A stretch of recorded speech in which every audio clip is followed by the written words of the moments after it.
Morning my dear students.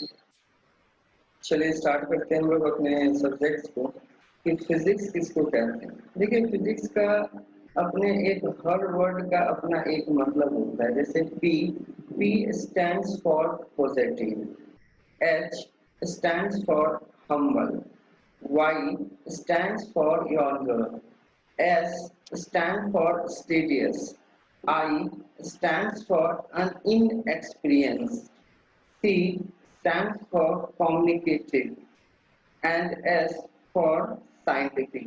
यानी physics में जो स्टेटमेंट होता है वो बहुत ही पॉजिटिवली, हम्बली, ठीक है, बहुत ही अध्ययन करके, बहुत ही ज्यादा अनुभव करके और इसके साइंटिफिक पूरे नेचर को लेते हुए जो कम्युनिकेटिव किया जाता है, ठीक है, वो पूरे स्टेटमेंट को इसी बेसिस पे तैयार किया जाता है। साथ में ही हम इसके डेफिनेशन को भी ऐसे करते हैं। एक normal routine definition of physics का बताऊंगा कि जो कि सटीक डेफिनेशन है। जैसे कि हम कहते हैं कि physics is the branch of science in which we study about natural phenomenon. यानी प्रकृति में घटने वाली घटनाओं का जो हम लोग अध्ययन करते हैं उसको हम लोग किस ब्रांच में पढ़ते हैं? फिजिक्स में पढ़ते हैं। जैसे कि भूकंप का होना एक प्राकृतिक वजह है, एक प्राकृतिक कारण है, ठीक है, लेकिन वो भूकंप होता किस वजह से है, उसके होने की क्या वजह है, इसको हम कहाँ पे पढ़ते हैं? फिजिक्स में पढ़ते हैं। पृथ्वी का घूमना एक पृथ्वी जो सूर्य के चारों तरफ घूमती है या अपने एक्सिस पे रोटेट करती है, ये एक नेचुरल फेनोमेनन है। लेकिन इसका रीजन कि वो क्यों घूमती है, ये कहाँ हमें पता चलता है? फिजिक्स में पता चलता है। पेड़ से फल का गिरना एक नेचुरल फेनोमेनन है, लेकिन पेड़ से फल क्यों गिरता है ये हमें कहाँ पता चलता है? फिजिक्स में पता चलता है। इसी प्रकार के बहुत सारे ऐसे नेचुरल फेनोमेनन हैं जिसको हम लोग फिजिक्स में पढ़ते हैं। यानी कि फिजिक्स जो वर्ड आया है एक ग्रीक वर्ड फ्यूसिस से आया हुआ है, ठीक है, जिसका मतलब ही होता है नेचर। जिसका क्या मतलब होता है? नेचर मतलब होता है। तो फिजिक्स का डेफिनेशन ऐसे हो गया कि physics is the branch of science in which we study about natural phenomenon, या इसको कहा जा सकता है कि quantitative study of natural phenomenon is called physics. इसको एक तरह से और डिफाइन कर सकते हैं कि the physical process and phenomenon of a particular system. यानी कि किसी भी पार्टिकुलर सिस्टम का जो फेनोमेनन होता है, जो घटना होती है, उसका फिजिकल प्रोसेस होता है, वो आपका क्या कहलाता है? फिजिक्स कहलाता है।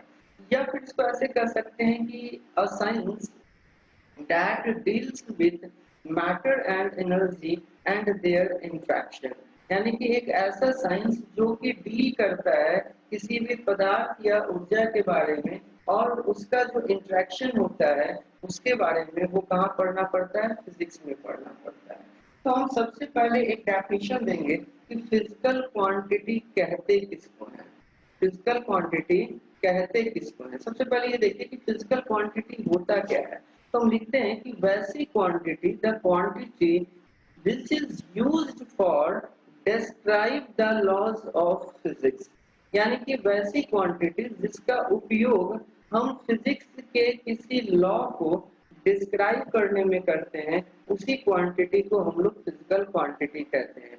बहुत सारे जगह पे ऐसे भी डेफिनेशन दिया जाता है कि वैसी क्वांटिटी जिनका मेजरमेंट हो, ठीक है, उनको हम लोग फिजिकल क्वांटिटी कहते हैं। लेकिन मैं कहता हूँ कि the quantity which is used for, यानी कि वो चीज भी जिसका मेजरमेंट संभव हो, ठीक है, वो इसमें आ जाता है। Used for describe the laws of physics is called physical quantity. इसका एग्जांपल क्या हो गया? लेंथ हो गया, मास हो गया, टाइम हो गया और भी एटीसी।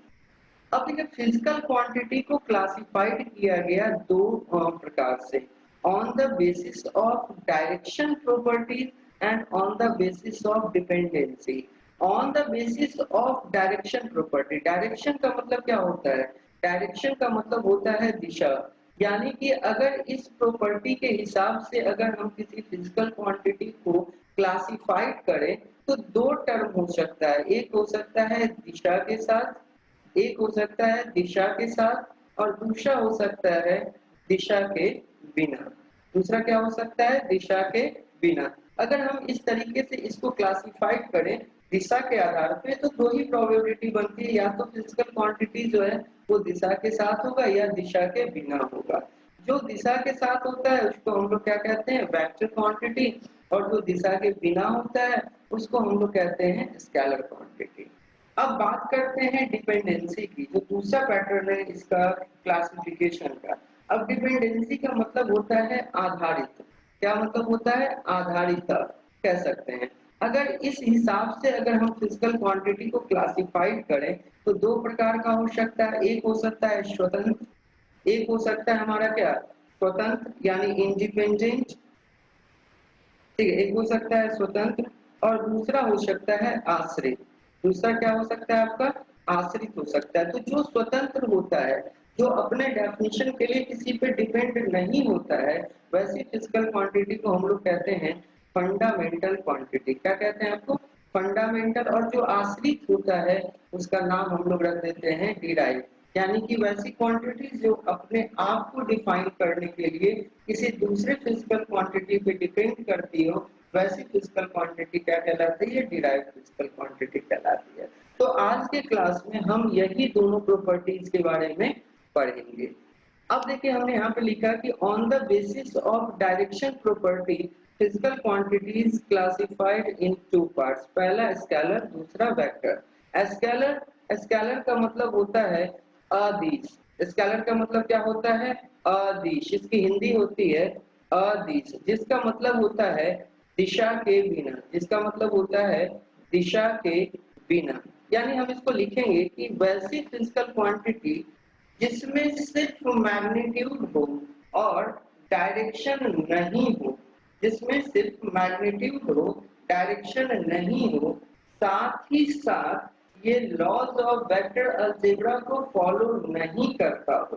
ठीक है, जिसमें साथ ही साथ ये लॉज ऑफ वेक्टर अलजेब्रा को फॉलो नहीं करता हो, वैसी क्वांटिटी स्केलर क्वांटिटी कहलाती है। तो इसका डेफिनेशन हो जाता है the quantity which have only magnitude no direction.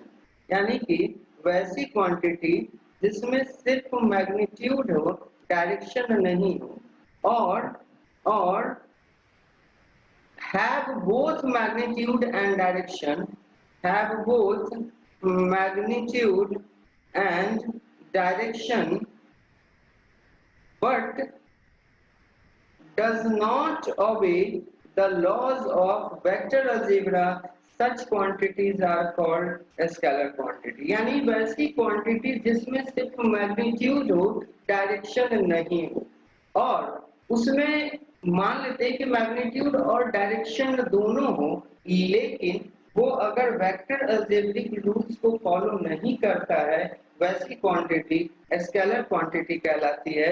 इसका एग्जांपल हो गया एरिया, डिस्टेंस, स्पीड, etc। ठीक है, आप इसमें देखिए, इसमें कंट्रोवर्सी क्या होता है कि आपका जब आप इलेक्ट्रिक करंट की बात करते हैं तो आप कहिएगा कि इलेक्ट्रिक करंट वायर में जो है आपका एक खास डायरेक्शन में ही फ्लो कर रहा है। ठीक है, तो फिर ये आप वेक्टर क्यों नहीं है, ये स्केलर क्यों है? तो ये जो है लॉज ऑफ वेक्टर अलजेब्रा को फॉलो नहीं करता है, इसीलिए इसको हम लोग स्केलर क्वांटिटी में कहते हैं। लॉज ऑफ वेक्टर अलजेब्रा क्या है, ये फॉलो क्यों नहीं करता है, कैसे नहीं करता है, ये हम आने वाले क्लासेस में आपको बताएंगे। लेकिन अभी बस समझने के लिए जो है मैंने इस बात को यहाँ पे रखा है कि फिर से आप सुन लीजिए, स्केलर क्वांटिटी किसको कहते हैं, वैसी क्वांटिटी जिसमें सिर्फ मैग्नीट्यूड हो, डायरेक्शन नहीं हो, या मैग्नीट्यूड और डायरेक्शन दोनों हो, लेकिन ये लॉज ऑफ वेक्टर अलजेब्रा को फॉलो नहीं करता है, ऐसी क्वांटिटी आपको स्केलर क्वांटिटी कहलाती है। वेक्टर क्वांटिटी में क्या है कि वैसी क्वांटिटी जिसमें मैग्नीट्यूड और डायरेक्शन दोनों हो, साथ ही साथ ये लॉज ऑफ वेक्टर अलजेब्रा को भी फॉलो कर रहा है, तो वो क्वांटिटी आपका वेक्टर क्वांटिटी कहलाती है। स्केलर में क्या है कि ये जो करता है, it always general algebraic rule, general algebraic rule. लेकिन ये जो करता है ये आपका लॉज ऑफ वेक्टर अलजेब्रा को फॉलो करता है। ठीक है, जैसे कि इसका एग्जांपल हो गया डिस्प्लेसमेंट, वेलोसिटी, एक्सेलरेशन, ईटीसी, ये सब जो है आपके क्या है, वेक्टर क्वांटिटी के एग्जांपल हैं। अब आते हैं दूसरे तरीके से कि on the basis of dependency physical quantities are divide into two types. Number पहला फंडामेंटल। फंडामेंटल की हिंदी होती है मूल। फंडामेंटल की हिंदी क्या होती है, मूल। हम कहते हैं कि वैसी क्वांटिटी जो कि अपने डेफिनेशन के लिए दूसरे क्वांटिटी पे डिपेंड ना हो, वैसी क्वांटिटी क्या कहलाती है आपकी, फंडामेंटल क्वांटिटी कहलाती है। जिसका अपना खुद का डेफिनेशन होता है, जो स्वतंत्र होता है, वो फंडामेंटल क्वांटिटी की श्रेणी में आता है। जैसे कि अभी 7 फंडामेंटल क्वांटिटीज ही हैं, length, mass, time, electric current, temperature, luminous intensity and amount of substance. ये सातों के सातों जो फंडामेंटल क्वांटिटीज हैं, ये अपने आप को डिफाइन करने के लिए किसी और पे डिपेंड नहीं है, ये स्वतंत्र हैं और इनका खुद का अपना डेफिनेशन होता है। तो फंडामेंटल क्वांटिटी का जनरल डेफिनेशन क्या हो गया कि वैसी क्वांटिटी जो दूसरे क्वांटिटी पे अपने आप को डिफाइन करने के लिए, अपने आप को परिभाषित करने के लिए डिपेंड नहीं है, वैसी क्वांटिटी आपकी फंडामेंटल क्वांटिटी कहलाती है। अब डिराइव्ड क्वांटिटी के बारे में क्या हो जाता है, डिराइव्ड का मतलब जो हिंदी का नाम है वो है व्युत्पन्न। क्या नाम है, व्युत्पन्न। व्युत्पन्न, और व्युत्पन्न का मतलब होता है जो उत्पन्न होता हो, जो उत्पन्न होता हो या जो उत्पन्न हो, अर्थात जिसकी संरचना हो, जो किसी से मिलकर बना हो। तो हम लिखेंगे कि द क्वांटिटी, इसका डेफिनेशन में हम लोग लिखेंगे कि the quantity which depend upon other quantity, यानी कि फंडामेंटली अदर है, other quantity for their exact definition, यानी कि वैसी क्वांटिटी जो खुद को डिफाइन करने के लिए कि अपने फंडामेंटल क्वांटिटी पे डिपेंड करे या किसी दूसरे क्वांटिटी पे डिपेंड करे, वैसी क्वांटिटी आपकी डिराइव्ड क्वांटिटी की श्रेणी में आती है। इसका एग्जांपल जैसे स्पीड। अब स्पीड बराबर क्या हो जाता है आपका, डिस्टेंस बाय टाइम। स्पीड बराबर क्या हो जाता है, डिस्टेंस बाय टाइम। और डिस्टेंस क्या है, एक तरह से लेंथ है, एक तरह से क्या है, लेंथ है और टाइम। तो देखिए ये लेंथ भी फंडामेंटल है, ये टाइम भी फंडामेंटल है। तो स्पीड अपने आप को डिफाइन करने के लिए क्या हो गया, लेंथ और टाइम पर क्या कर गया, डिपेंड कर गया। तो वैसी क्वांटिटी जो खुद को डिफाइन करने के लिए फंडामेंटल क्वांटिटी पे डिपेंड करती हो, वैसी क्वांटिटी आपकी डिराइव्ड क्वांटिटी कहलाती है। चलिए आगे, यूनिट किसको कहते हैं, यूनिट होता है कि the symbol which represent the physical quantity, यानी कि ऐसा मात्रक जो फिजिकल क्वांटिटी को रिप्रेजेंट करता हो, वो क्या कहलाता है, आपका यूनिट कहलाता है। यूनिट भी दो प्रकार के होते हैं, फंडामेंटल यूनिट और डिराइव्ड यूनिट। हमने एक फॉर्मूला बना लेते हैं, जैसे कि x बराबर एन यू। x जो है फिजिकल क्वांटिटी है, n जो है उसका मैग्नीट्यूड है और u जो है यूनिट है। आप जैसे मार्केट जाते हो और दुकानदार को कहते हो कि आप 5 केजी चावल दे दीजिए, ठीक है, देखिए 5 जो है वो क्या है, मैग्नीट्यूड है, ये केजी क्या है, यूनिट है, और ये क्या बता दिया कि ये आप बात कर रहे हो मास की, यानी फिजिकल क्वांटिटी की। ठीक है, तो देखिए फंडामेंटल यूनिट किसको कहते हैं, कहते हैं कि वैसा यूनिट जो खुद को डिफाइन करने के लिए किसी दूसरे यूनिट पे डिपेंड ना हो, वैसी यूनिट फंडामेंटल यूनिट कहलाती है। ऐसे 7 यूनिट्स होते हैं। ठीक है, सबसे पहला मास। मास का यूनिट होता है किलोग्राम, जिसका सिंबल केजी होता है। हमने एक फिजिकल क्वांटिटी रखा, यूनिट रखा, सिंबल रखा। फिर टाइम, टाइम के लिए हो जाता है सेकेंड और इसका सिंबल छोटा एस। लेंथ, इसके लिए मीटर यानी स्मॉल एम। टेम्परेचर मतलब केल्विन यानी कि के। ठीक है, इलेक्ट्रिक करंट एम्पियर यानी कि ए। लुमिनियस इंटेंसिटी, लुमिनियस इंटेंसिटी यानी कि कैंडेला, जिसके लिए CG. And amount of substance यानी कि मोल यानी MOL। ये आपके 7 फंडामेंटल फिजिकल क्वांटिटीज हैं। यानी और ये उनके यूनिट्स हैं और ये इनके सिंबल्स हैं, राइट। अब डिराइव्ड क्वांटिटी किसको कहते हैं, डिराइव्ड यूनिट किसको कहते हैं, कहता है कि the unit which depend on other unit for their exact definition, यानी वैसा यूनिट जो खुद को डिफाइन करने के लिए किसी और यूनिट पे आश्रित हो, उसी को हम लोग डिराइव्ड यूनिट कहते हैं। जैसे कि आप देखिए स्पीड, स्पीड क्या है, स्पीड बराबर होता है distance by time, sorry distance by time यानी metre by second, metre second inverse 1। Acceleration यानी वेलोसिटी बाय टाइम, यानी देखिए वेलोसिटी यानी स्पीड यानी metre second inverse 1 by second यानी मीटर सेकंड इनवर्स 2। तो आपने देखा कि ये यूनिट यानी कि स्पीड का यूनिट क्या है, मीटर सेकंड इनवर्स 1, और ये अपने आप को डिफाइन करने के लिए दो फंडामेंटल यूनिट पे क्या हो गया, डिपेंड हो गया। आपने देखा कि एक्सीलरेशन की एसआई यूनिट होती है मीटर सेकंड इनवर्स 2। आपने देखा कि ये अपने आप को डिफाइन करने के लिए दो फंडामेंटल यूनिट यानी एक मीटर और दूसरा सेकंड पे डिपेंडेंट है। इसी तरीके से फोर्स यानी मास इनटू एक्सीलरेशन, जब इसका unit kg metre second inverse 2 होता है, इसी को 1 न्यूटन भी कहते हैं। तो आपने देखा कि ये भी जो 1 न्यूटन जो है वो 1 केजी मीटर सेकंड इनवर्स 2 है। तो कहीं ना कहीं केजी भी फंडामेंटल यूनिट है, मीटर भी फंडामेंटल यूनिट है और सेकंड भी फंडामेंटल यूनिट है। तो ये भी अपने आप को डिफाइन करने के लिए फंडामेंटल यूनिट पे क्या हो गया, डिपेंड कर गया।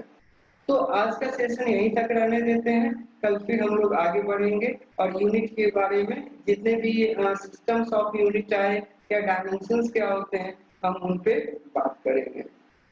Thank you.